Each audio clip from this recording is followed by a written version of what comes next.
Guys, welcome po sa ating YouTube channel. Pasensya na po, on the spot po itong video. Well, i-share ko lang po ang pinaka-the best na food for dinner.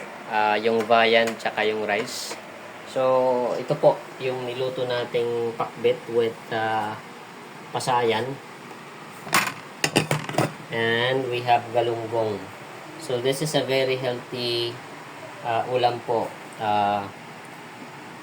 Magkaroon ka ng idea na kung ano yung magandang ulam sa gabi. So, para updated po kayo sa mga i-upload ko pang mga healthy ulam, huwag po kayong mag-atubiling mag-subscribe at pa-share na rin itong video sa friends and families niyo.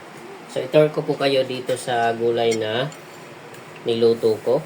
So, ayan, hinahalo-halo ko po siya. So, ito pong mga ingredients, may pasayan po. So, worth, ano lang po ito, 140 pesos lang po. Kasama na yung galunggong. Ideal po siya for 5 people or 4 people po.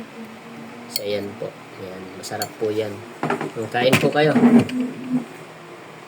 Nasaan na kayo? Yan, diba? Sarap. Tapos, ito yung galunggong, guys. Preskong galunggong. Ito yung pinaka-the best na match na sa gulay. So, maraming salamat sa panonood, guys. Happy healthy living. Bye-bye.